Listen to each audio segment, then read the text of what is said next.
Hello, everyone, and thank you for joining us. We're so pleased to have so many of you with us today from all over the world as well. So good morning, good afternoon, and good evening, wherever you're joining us for this webinar today about subscriptions. And subscriptions are dead, right?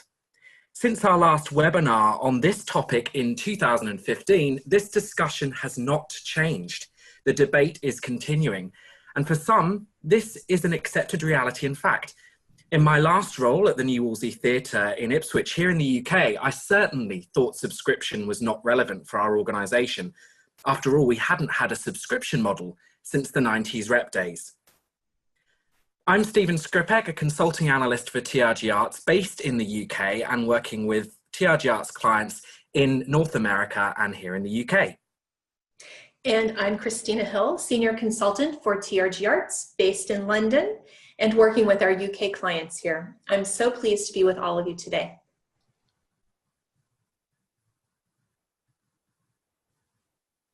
So just a few quick housekeeping items before we get started. First, please keep your phone or microphone on mute.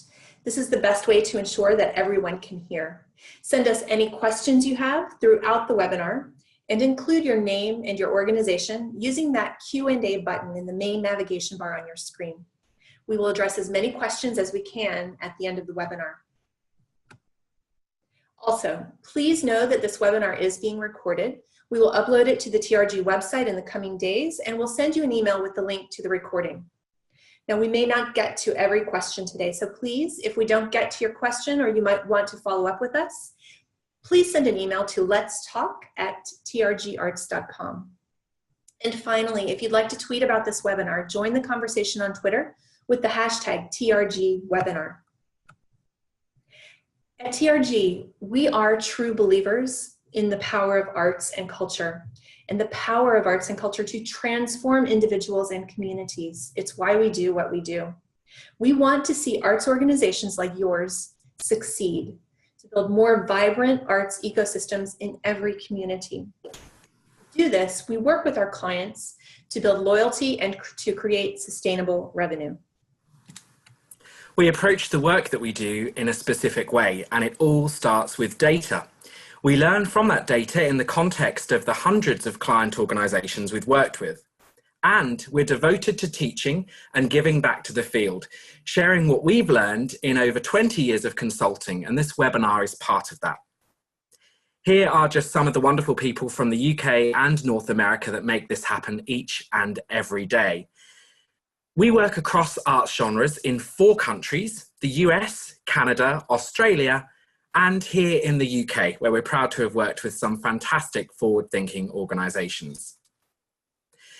I'd just like to run through a few terms that we will use in this presentation today to orient you, especially as we've got people from different continents and countries that have different lexicon.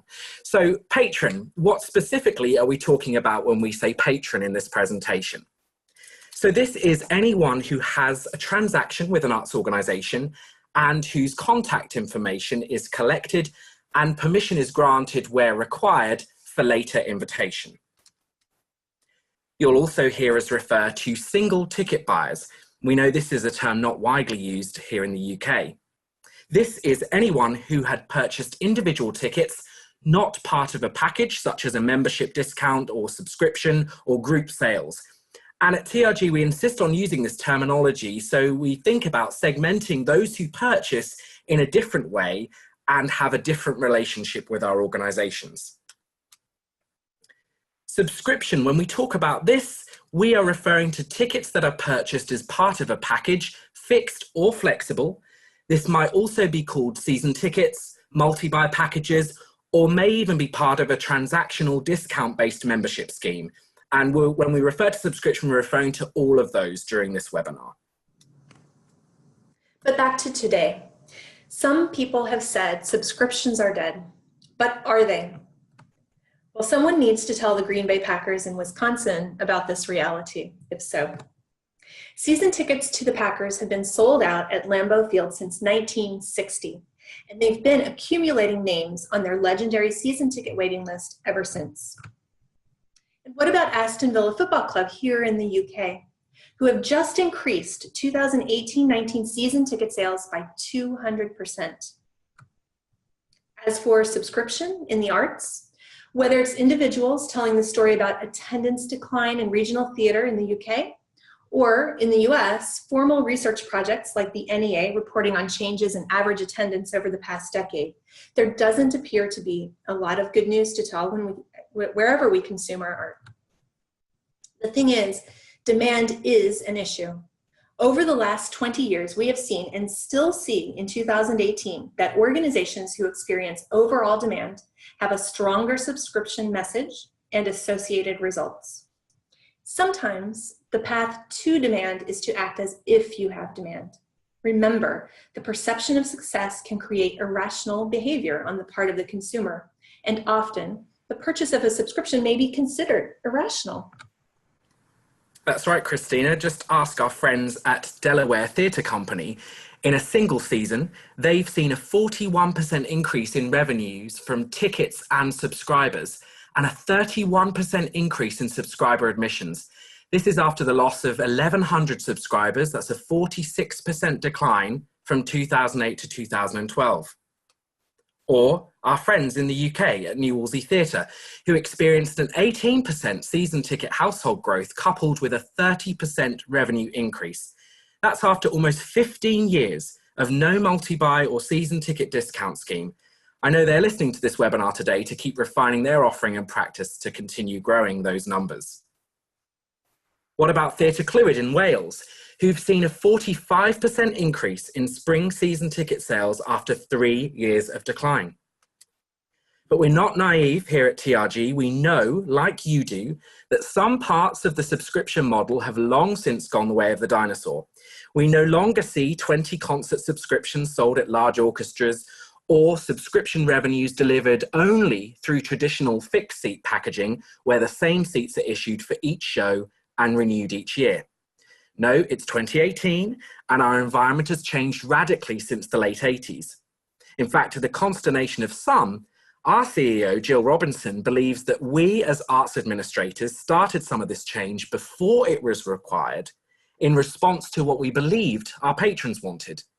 And then we didn't totally like what we'd created or what happened afterwards. So, why are we still holding a torch for subscription? At TRG, we view patrons through the lens of years of loyalty study. And we have created our own proprietary schematic with which some of you will be familiar. We call this our advocate, buyer, trier pyramid. We use measurements of recency, how long ago or close to today have patrons acted, frequency, how often have they transacted, monetary, what was the amount that they spent with us, and growth, have their interactions been increasing or declining, to define patron behavior, and have found that our patrons can be organized into 3 categories. Advocates in any database are patrons who are our most loyal and who score the highest in our ranking methodology. These can be major donors, subscribers, members, event attendees. They're actively engaged in what you do all the time. Buyers are where we see the magic of and. These patrons do combinations of things. They buy a small subscription and a ticket to the gala, for example, or they purchase multiple single tickets and make a small roundup donation. This segment of your database is where the loyalty traction is beginning to take hold, and our data demonstrates the power of the subscription in this loyalty continuum. Triers are the largest proportion of every database we study. These are the folks whom we're trying to move from first time to next time, or from last time to now.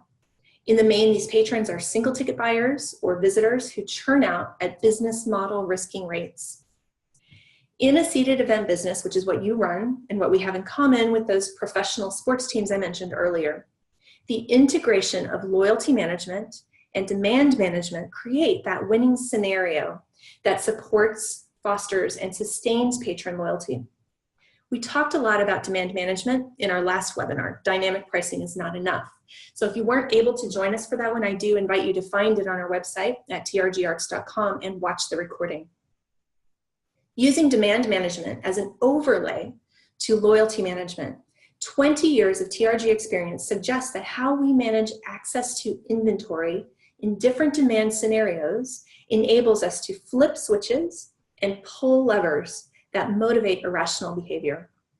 When we have demand, advocates must get the best access to the best seats. And when we don't, they're still in the best seats or close to them, even when they buy late. Buyers should receive constant invitation and incentives to improve their relationship with your institution. This enables them access to better inventory and experiences all year long, and especially when you have demand. Triers must be managed carefully.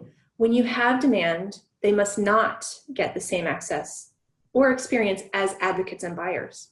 If they do, why on earth should they subscribe or become a member? But when demand is low, all bets are off and triers get access easily. So this integration between demand and loyalty management, prioritized and invested in, creates sustainable patron income. We're all familiar with the 80-20 rule that says 20% of your customers represent 80% of your revenue. Well, the reality that we've observed in arts organisations is that we experience more of a 90-10 rule. On average, across our clients, 90% of our database that has made a transaction in the last 5 years is made up of triers, and 10% is made up of both buyers and advocates combined. But in the UK, we're seeing up to 99% of databases made up of triers. And I'd ask, is that stable ground to build sustainable revenue from a database of infrequent attenders that are spending low amounts? And what about those triers? Remember, these make up at least 90% of our databases, 99% in the UK. Almost all are single ticket buyers. When I say single ticket buyers, remember, I'm talking about those who purchase individual tickets rather than part of a subscription package or group. In a study of 5 years of data across 130 organisations, we found an average of 66% of single ticket buyers each year were new to file. So they'd never been to the venue before or for a very long time. That's great, right? We're getting new audiences. We're doing a really fantastic job of it. But of those new to file buyers, of that 66%, 75% did not appear in the last 2 years of the study. They disappeared. So imagine we're spending all kinds of money and time to get these single ticket buyers in the door, and 75% of them are just passing through and exiting after one visit. And these numbers mirror what we see when we work with clients every day. We're over prospecting and under retaining. We need to find ways to retain and to build deeper relationships with our audience members. So when they come back again, they purchase more and give more to strengthen our organizations. This means creating a loyalty strategy in order to deepen relationships and move those patrons up the pyramid to buyers and advocacy. Some people may ask, why does the answer have to be subscription? We recognize that there are other models, such as membership, particularly here in the UK, that can build loyalty. But what we have seen is that nothing works quite as effectively as subscription. We've implemented hundreds of advocate buyer trier analyses over the years, but the first large-scale project came our way in 2014 when the Greater Philadelphia Cultural Alliance retained our TRG to implement ABT for 17 individual organizations. They ranged from the zoo to the ballet to small museums, and then create one arts-wide loyalty review. We learned a lot, and you can download this report on our website. But there are two findings that are particularly relevant to our conversation today. A full 40% of subscribers also had donations as part of their behavior, significantly higher than non-subscribers. So reason number one to invest in subscription, an investment in subscription is also an investment in philanthropy. The data coming out of Philly is consistent with virtually every study that we've done. Finding number two is related to demographics and the much discussed millennial population. For context, buyers and advocates, the segments where almost all of the subscription behavior were found, were older and wealthier. They were demographically what we think of when we think of a quote-unquote traditional arts demographic. Arts triers, who in this study were 96% single ticket buyers and visitors, were, you guessed it, younger. It's where all those millennials were hiding in the database. Those millennials whom none of us believe will ever subscribe. This demographic point isn't the point of this discussion, but we all know that millennials are behaving differently from their elder Gen X cohorts related to philanthropy and brand loyalty. And I'd remind us all, this is the first time we've had the ability to study arts behavior amongst 4 or 5 distinct demographic groups. So while our millennials are different, operating within the context of a different time, life stage absolutely plays a role here too. I am a Gen Xer, and I remember the days when the arts community I worked in was madly trying to figure out how to get more Gen Xers to engage and purchase tickets. And as my generation has matured, let's say, we are moving up the realm of buyers and triers. So let's stop panicking about millennials, please, and focus on how to engender loyalty among them. Loyalty is about getting your patrons to do more and deepening relationships while leveraging demand. This image represents a desired patron journey. We call it the loyalty staircase, and it demonstrates progressive levels of patron engagement and loyalty. The fact is, investing in a subscription automatically creates higher retention. Subscribers renew at a much higher rate than single ticket buyers. And the larger the subscription, the larger the retention rate. The larger the retention rate, the higher the ROI on the campaign directed at these patrons. Subscribers renew at pennies on the pound or dollar compared to the cost of acquiring new patrons. And yes, it can lead to increased philanthropy. Let's just say now that that doesn't automatically happen. You have to work at that also. So how does this translate into dollars and cents or pounds and pence? Here's a true client example of why loyalty matters, and the figures speak for themselves.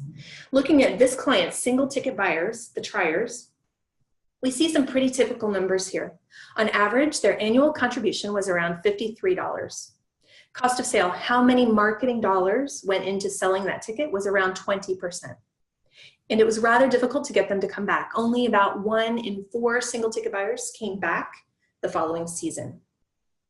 Looking at new subscribers who are usually buyers, it's a different story. Cost of sale has risen, but it's paid off. Average order size tripled. This client is making a lot more money on subscribers than they are on single ticket buyers. As for renewal rates, another good showing here, about half are renewing now. And then as you might expect, average order size and renewal rates rise with the more seasoned subscribers. But the real story here is the dip in cost of sale. They're spending a lot less and they're making a lot more. Finally, this client's most loyal patrons, advocates. These folks have extremely high order size and renewal rate and low cost of sale. So let's look at this in aggregate. Look across the top and bottom rows of this chart. Revenue yield and renewal rates increase significantly with each successive buyer type. The more loyal a patron becomes, the more they spend, and the more they continue to engage and invest. Now look at this middle line here. The cost of sale to create subscribers is high, the highest in this analysis, in fact. But look what happens to the cost of sale after that. It goes way down. It is indeed cost effective to get a subscriber renewal or an upgrade to subscriber donor. And here's the big payoff. Once a patron becomes a donor, look at that revenue yield for renewing subscriber donors. This metric supports a research finding that comes up time and time again. The number one reason subscribers subscribe is love of the art form. The number 2 reason, they like the way your organization provides that beloved art form. Subscribers are engaged at a passionate level and in affinity that can propel contributions. And yet when we find that many organizations don't have an active integrated program to involve their loyalists as donors, our analysis says that one of the first steps you can take to develop an escalator effect. And in the UK, we're actually seeing slightly lower numbers in this chart. However, the story remains the same, especially when it comes to renewal. The point really isn't that subscription is the only model. Loyalty is the model. You have to love the ones you're with. Focus on retention in your organization and make it a priority. The sustainability and viability of the arts is not necessarily dependent on subscription, but it is dependent on loyalty. And what I'd say is at TRG, we're quick to say that we care much less about being right than following the data. Subscription doesn't have to be the way, but we've yet to find a model that provides so much benefit. And we've walked along with clients as they've tried a variety of models like membership. Membership is especially prevalent and successful in the UK. But with membership, we have to sell twice. First the membership, and then again the events we want them to use the membership to enjoy. We've also seen work done in rewards or points-based systems that are still relatively new in the arts, but show some promise, especially in multidisciplinary presenting environments. It's interesting that right now, the popularity of MoviePass, which is a monthly subscription service for film, has inspired AMC, one of the US's largest cinema owners, to launch their own monthly subscription offering. And that's on top of a point-based loyalty system that they've offered for years. If you have both subscription and membership, you need to ensure that each has its own unique value proposition and ensure that magic happens when you have both. So make sure there's a clear upgrade path to having both membership and subscription, not one or the other. But so far, membership and points-based programs have limited success compared to the models that actually get bums on seats in a predictable, regular way. And let's face it, that is what we're all aiming for. So, whether you have an existing subscription package or not, what does it take to make this model in its various shapes and sizes work? 3 things. First, you must recognize and celebrate that you're running a seated event business. Loyalty rules and incentives in our type of business are different than loyalty rules for a Netflix subscription or even for British Airways, where the consumer determines the travel dates. Your organization must decide that you will prioritize loyalty and the subscription offerings that you have. And finally, you must get alignment around this decision on loyalty throughout your organization. So what do I mean when I say alignment? Typically, it means work, change, and investment in these areas: artistic planning and integration, financial investment and infrastructure, developing a sales-oriented culture at point of sale and in your venue, segmenting your market in a way that ensures the right offer to the right person at the right time, investing in the necessary retention strategies that not only increase subscriber retention, but perhaps more importantly, think about those attrition figures I showed you for single ticket buyers, grows single ticket buyer retention so that the pool of potential subscribers can grow. And finally, managing your seating inventory in such a way that rewards and incentivizes loyalty. Let's pull all of this together and review each of those alignment issues one at a time. Artistic planning and its impact on patrons.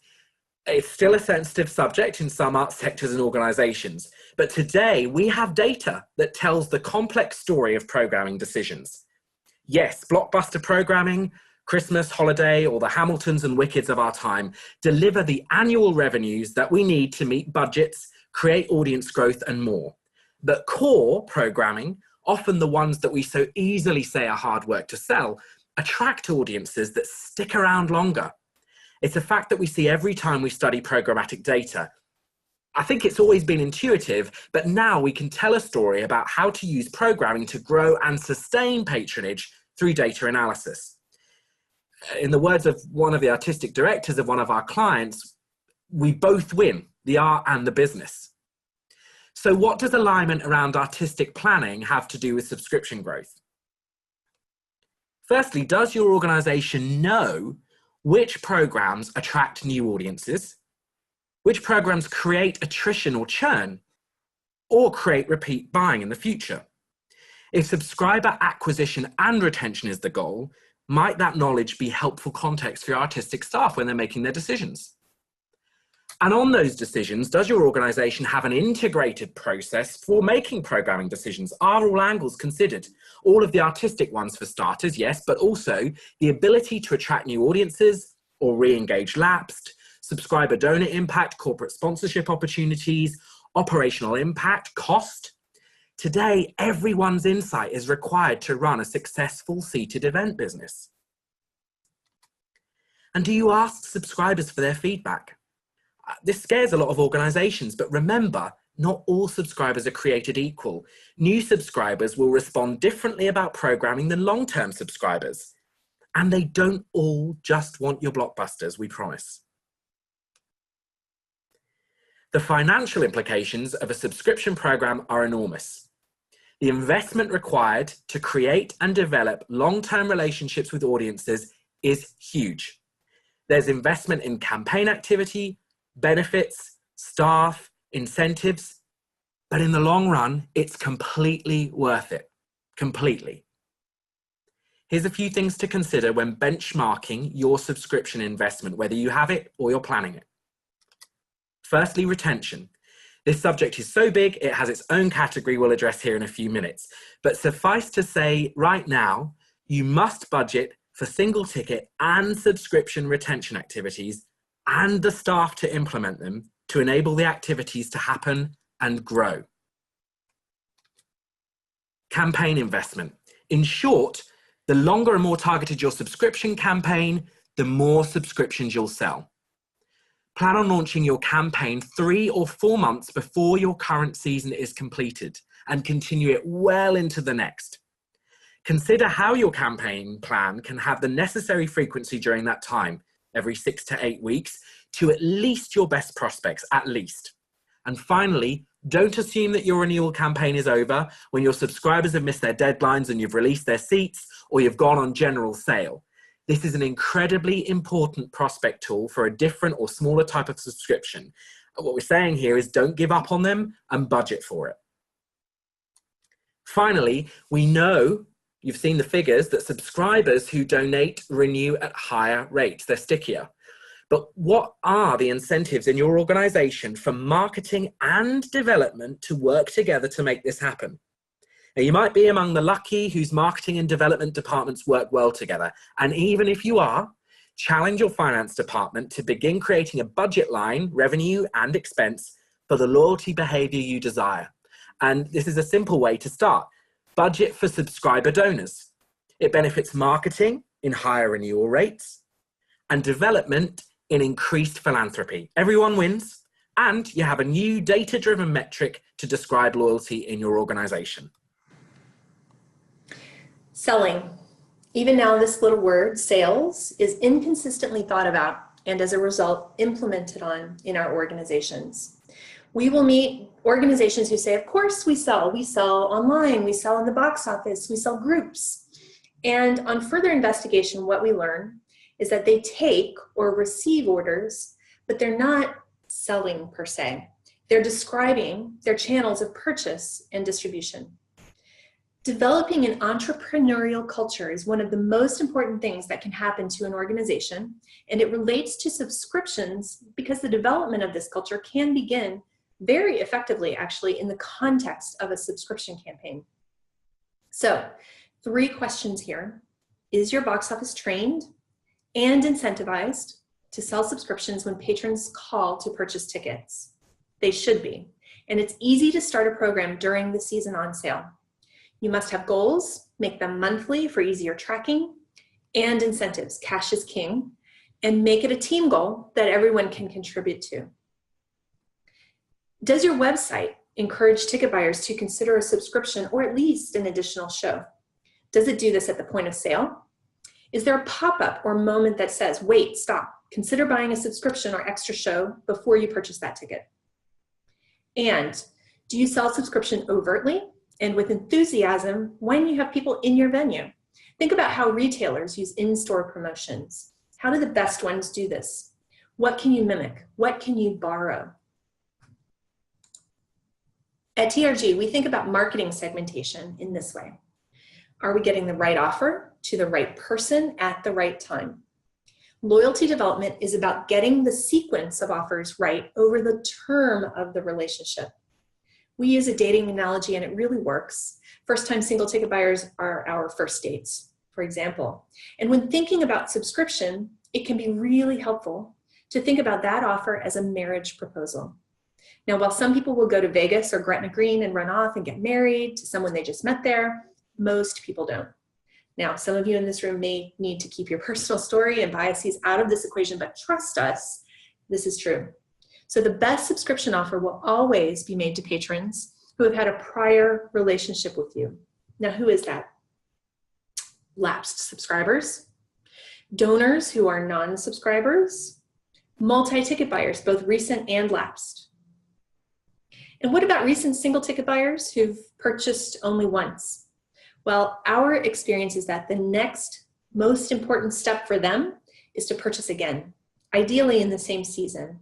As hard as it feels, it is the best thing to wait before putting subscription or membership in front of these folks. While it takes time, providing time for the relationship to build creates this enormous flywheel for your subscription and fundraising efforts. And finally, a multi-channel, multi-touch campaign is key. Make sure, if you need data permissions, that you have them for both mail and email, and you plan to contact multiple times during the on-sale period. Remember to personalize all your marketing efforts as well, every time. Finally, you might not want to hear this, but it's not all about the brochure. So, your subscription campaign is underway, you have a subscriber base that you're continuing to build on, and the season is about to open. When does your subscriber retention program begin? First, remember the entirety of your subscription campaign is built on a strong, multi-buying single ticket base. We can't say this enough at TRG, so I'm going to say it again now. If you're not obsessed with single ticket buyer retention, you will be forever frustrated with the cost and effort required to build a subscriber base. Get that fixed first. Your subscriber retention program begins when the patron purchases the subscription and immediately after with the thank you and great customer care you deliver from that point until the ticket delivery. And again, think of the best retailers you know here. Immediately after purchase, they're keeping you posted, staying in touch until you've received your items. You know you could reach them easily and ask them questions, and then they keep you engaged after the purchase too. So retention begins at the point of sale and immediately following. Finally, the remainder of your retention program continues all season long and ends with your renewal campaign. 3 rules here too. Ensure subscribers use their tickets. Whether it's a fixed seat subscription and they regularly exchange, great, they're using their subscription, or a flex buyer who you need to remind to actually use their vouchers if you operate a voucher-based system, make sure they use what they purchased. If it's not a fixed series, you might be able to monitor attendance by scanning tickets on entry. The key thing is to keep a close eye on them during the season. Say thank you regularly. Provide them access and benefits that are meaningfully different than your single ticket buyers and remind them why they're getting that. And at renewal time, ask for the upgrade. Whatever that right upgrade step is, ensure that you're asking them to take it. If you don't ask, they're probably not going to volunteer to upgrade their price zone, grow the size of their series, package, or multi-buy, or make that add-on donation. But every additional step is a loyalty step that translates into higher retention rates and investment in your organization. So inventory management, how you manage inventory related to your loyalists has a huge impact on patron behavior. So I hope by now, through those previous points, you've seen the benefit of the subscription model to the arts and the possibilities in your organization for strengthening your relationship with audiences through strengthening your approach to subscription. But now we need to close the loop in the prioritization of these patrons by managing access to inventory in such a way that reflects this prioritization. So what do I mean by that? The first thing is to hold the best seats for subscribers, even after general sale, even after single tickets go on sale.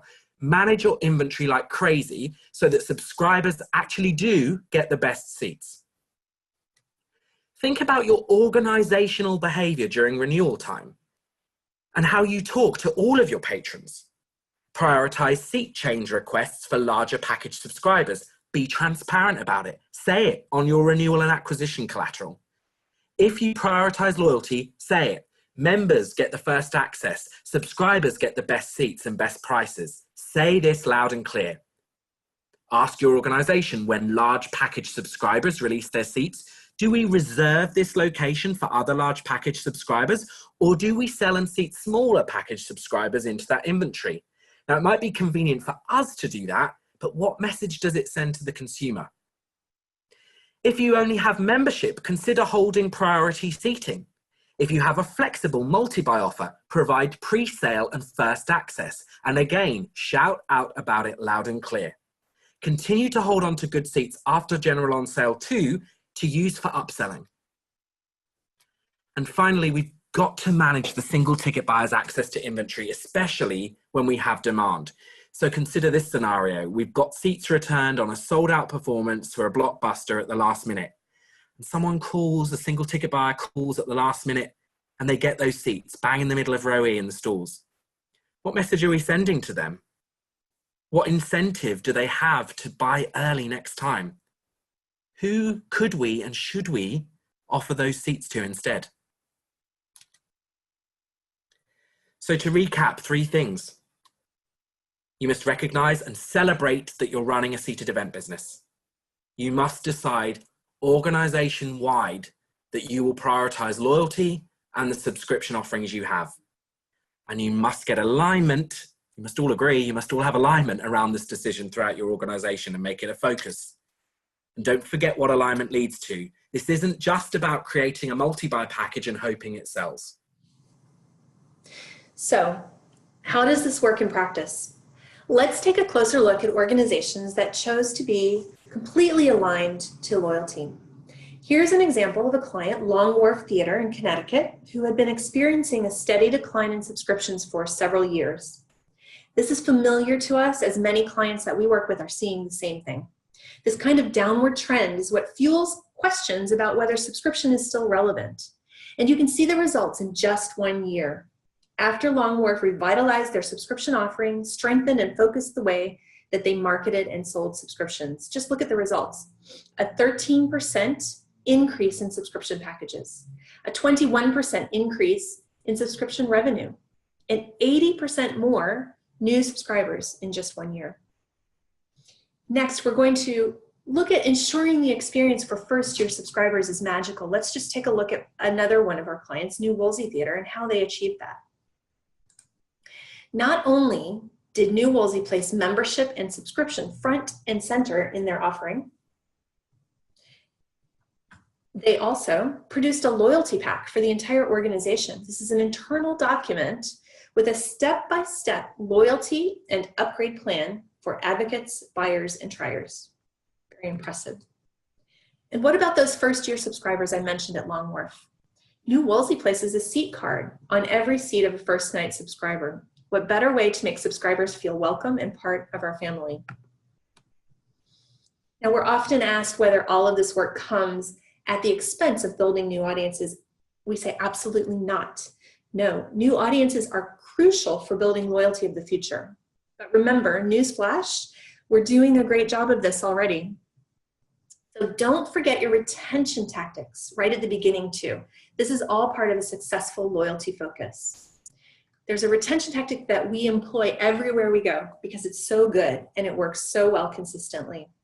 The idea is that we send a simple postcard to first-time buyers, inviting them back and offering them a limited time, very special offer on a handful of shows.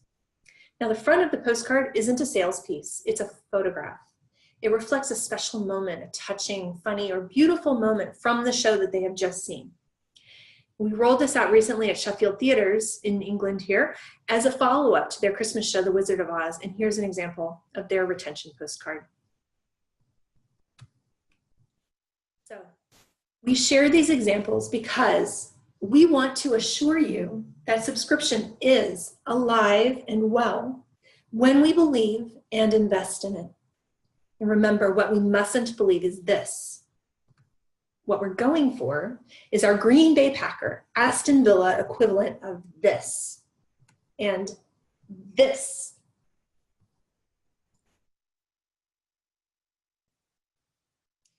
Thank you, Christina. Thank you. Wow, that was a lot of detail that we went through there. And I think the thing to say, we noticed from the registrations for this webinar, we know all of you are operating in very different organizations across multiple continents and with different levels and models of subscription. So we wanted to make sure there was good time for questions in this webinar today. So we'd like to open that up to you now. We've already had a few come through and a couple that were submitted prior to the webinar today, but please, we've got space for more. I'd encourage you to submit your questions through the Q&A button in the main navigation bar on your screen. Please include your name and organization, because if we don't get back to your question today, we will answer and reach out to you directly afterwards to answer your question. So one that was sent in before the webinar today that I'll jump in on, and Christina, if you wouldn't mind answering this first one, and thank you to whoever submitted this. I ran a very successful subscription scheme for a major symphony orchestra in the 1990s. This was a fixed series subscription scheme. At my current organization, I've inherited a flexi subscription scheme, which presents all sorts of problems, especially they buy up all the cheap seats for the most popular concerts. Do you think a fixed subscription scheme can work today? And if not, what is your solution, re the cheap seats popular concerts problem? Okay, sure, Stephen, I'll be happy to answer this. And the answer, which may not surprise you, is that yes, we do believe that fixed subscription schemes work today. And really the key is implementation. You need both a robust acquisition campaign and a clearly defined renewal and upgrade process. And when executed effectively across these campaigns, we see that even higher retention and renewal rates for fixed subscription packages than flexible subscriptions often. And so you also need to think about ensuring that the discount for fixed motivates an upgrade from flex packages. So it's not to say that having a fixed subscription means that you can't have flex packages. You could actually have both, but you want to make sure that you're incentivizing people to upgrade, and then leverage that demand-based pricing. So a demand-based pricing strategy that allows you to increase revenue on remaining seats as demand increases on popular events, so that the message of buy early and subscribers get the best seats for the best prices becomes even stronger to drive that subscription purchase. Thanks, Christina. Another one that's just I have a membership program that guarantees our members first access to tickets. It sounds like you're proposing subscribers should have first access to best seats. If I were to build a subscription offering, should it replace membership? And if not, how do I reconcile the two? I'm happy to answer this, Christina. It's a great question, and actually quite pertinent to the UK, because this is the discussion we're having with our UK clients. It's a good question. The answer is simple and complex, as always, but we do work with organizations that have both membership and subscription. And I think, as I said in the webinar, there is a place for both, but how you structure benefits can change somewhat based on your situation.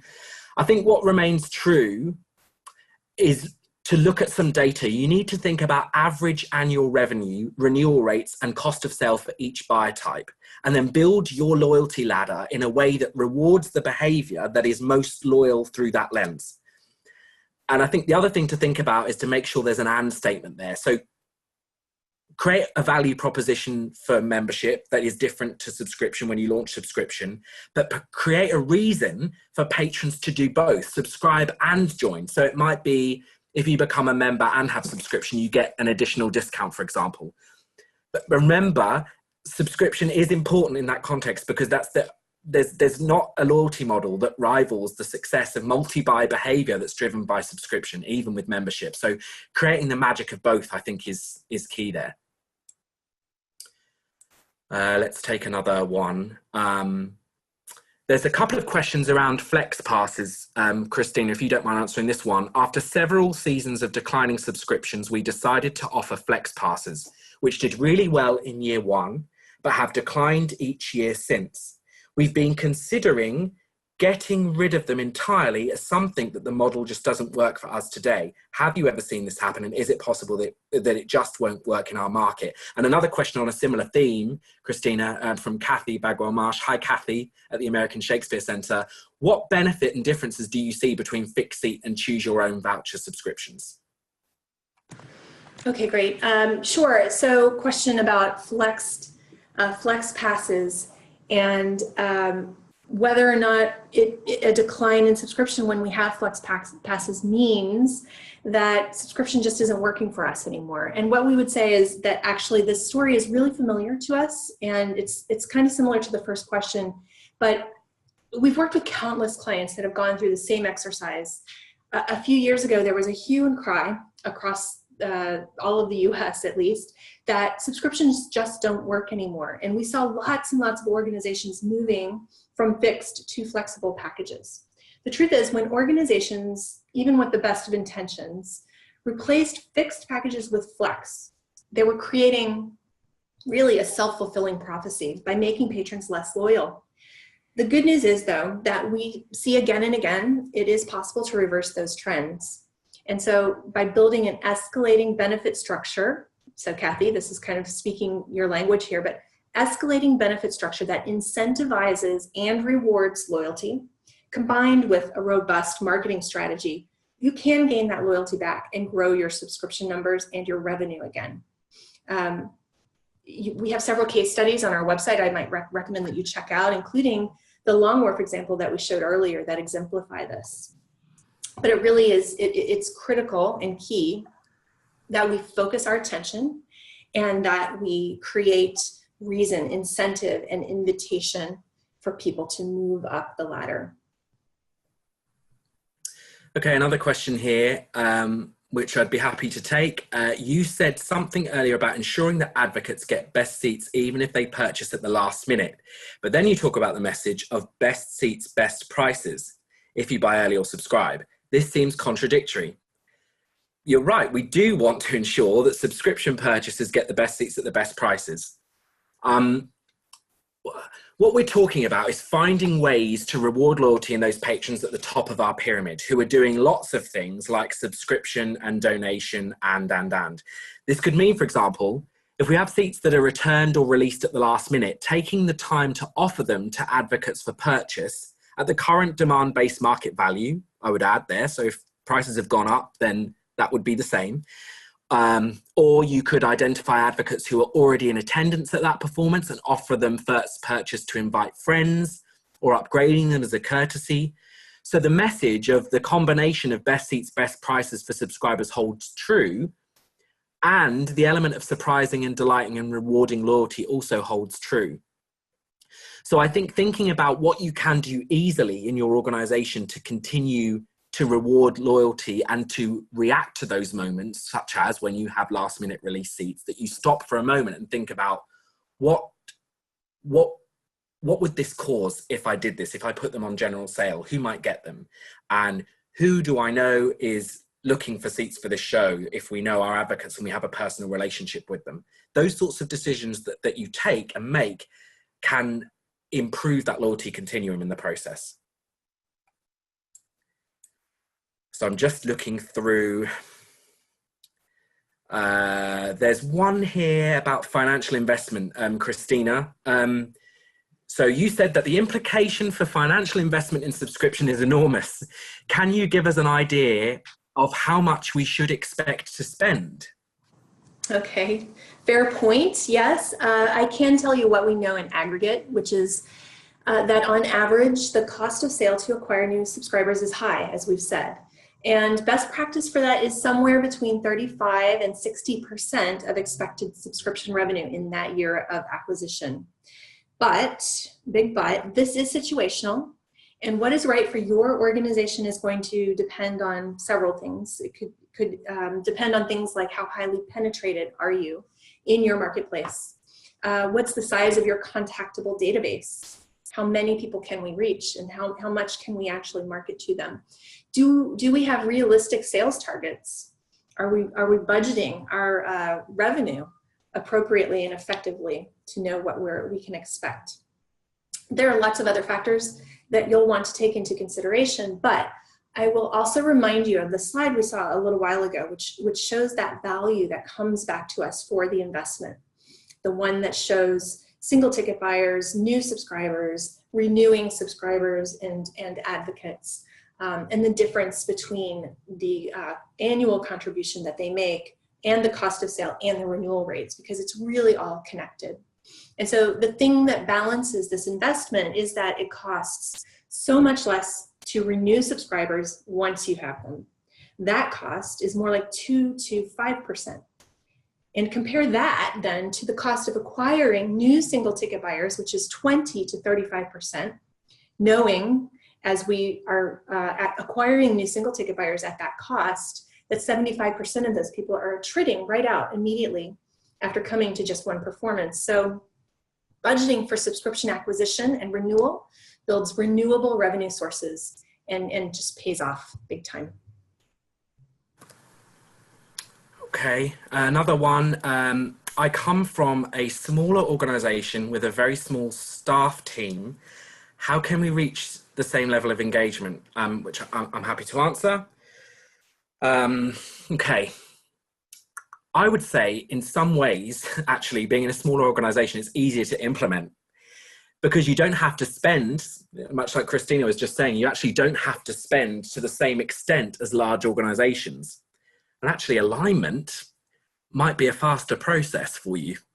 So I'd recommend still take those 6 methods, right? Talk about your programming, talk about that with your team. And perhaps if there is a capacity challenge there with the size of your team, start with targeting a small group of households. Don't think that because you're a small organization, you can't. Actually, the great thing about smaller organizations is that you have the opportunity to be more flexible. And I would also just remind you, which is to say, make sure that you've got those retention at the bottom of the ladder, your single ticket buyers, those first dates. Make sure you've got those strategies right as well, because you can start building that base to make it easier when you do, if you've not already introduced subscription, you've got a bigger pool of triers and low-level buyers to prospect from in that process. Okay, we've got just over 5 minutes. There is space for some more questions if you've not submitted one already. And remember to include your name and organization. If you haven't done so, then we can make sure that we get back to you. Christina, I've got another one for you, if that's okay. This is from Graham Dowling. Have you found effective ways to spot and improve loyalty within and across other areas of a venue or arts centre, such as cafes or community offerings, for example? How do you turn a loyal cafe customer into a loyal theatre goer? Okay, great. Sure. Interesting question. And, you know, knowing that a lot of our clients actually do have cafes, education programs, gift shops, that sort of a thing. I think it's an interesting one. The thing that I would say is it really relies on a couple of things. Number one, data. And so capturing patron data at the point of transaction. So if someone's coming to our cafe or to our gift shop, for example, making sure that we're asking them to join our mailing list and to give us their permission to market to them and to talk to them about our shows and our special offers. And so finding ways of doing that is going to be really key. The next thing, of course, is tracking transactions. So being able to quantify what activities different patrons have taken. So if they've been to our cafe, if they've purchased an educational program, for example, knowing that transaction has occurred and being able to quantify and then segment those people so that we can understand their behavior and reach out based on that behavior. And then the next step is you know, taking an invitational approach and talking to them as if we know who they are and what they've done. Saying thank you. We saw that you recently attended or purchased something in our cafe, and we would love to invite you to come see a show. And you can actually, in this scenario, it's very similar to getting a first-time ticket buyer to come back just by saying, we want you to come back to the venue. We are going to give you this special offer and make it a really great discounted offer on something to get them to come to a show for the first time. And then track them after that. get them into that invitational, incentivized process that we undertake with our single ticket buyers, moving them up the ladder from there. Great question. Yeah, and actually I'd add, Christine, as well, because I know people have said this before, is whether comps work as an entry point for new people. And we'd say no, because we've tracked with many clients the groups of people that were offered a comp as their first entry point versus people that paid something. Now, think about comps in the context of pay what you can or pay what you decide as well. Okay, great. It may do a good job of getting people through the door, but track those people afterwards and see what their spend is, because typically we find when there is no payment or no required payment, the level of investment in the organization after that visit is not as high as if something was paid. So I would just encourage you to make sure that it is an offer, and that, you know, a comp or come and try it might not have the impact. It might have the immediate impact, great, but it might not have the long-term impact that you might desire there. I'm going to take another question. How, as a fully receiving house, do we balance the long-term loyalty of our customers with the assertive and often unnegotiable demands of large promoters, producers? This is such a hot topic. I don't know if you're from the UK or not, but if you are, the UK Theatre Conference, this topic came up, and Jill, our CEO, stood up in front of everyone and sort of said, you've all got to talk to each other about the future and not about right now. And I think some of the dialogue that we're having with UK organisations here is we want to incentivise. We don't want it to be a battle, right, between venues and producers. We need to incentivise so that we both benefit when we have demand, and we're not, you know, trying to rob one another in the deal, as it were. I'm speaking hyperbolically, I know, but I'd say you can be assertive here and make it clear what you are willing to do. And when you're more confident about your deals and your projections in the process, you can even be more comfortable about saying, look, I'm willing to offer you this deal structure, and in return, these are the things I'm going to do in advance. I'm going to offer these discounts. I'm going to have this pre-sale window for subscribers. I'm not going to do a fire sale in the last 4 weeks of sale. I'm being really brief about it here, but I would say, really, are they not going to come to you because of that? Now, I know there's some promoters, I know the comedy circuit particularly is a challenge, but focus on a few. Even if you can have a small a small package of 3 shows from presenters that you can then have data with to go next season when your program to say, look what happened when I packaged these 3 shows together. Look what these people did. Look how much more they spent. Look at what they've done before. We start to create the argument and the proof. We always say put data in front of people to say, are you sure you don't want to be part of this? Are you sure? Because this is the impact that it might have if you're not part of it. I'd encourage you to reach out and ask me if you've got any further questions on there. Before we just finally finish, if we haven't got to your answers, we will get back to you via email. We've got one question about subscription offers working well, but we're struggling with renewal rates. Remember, first-year subscribers do not renew at such a high rate, 50%.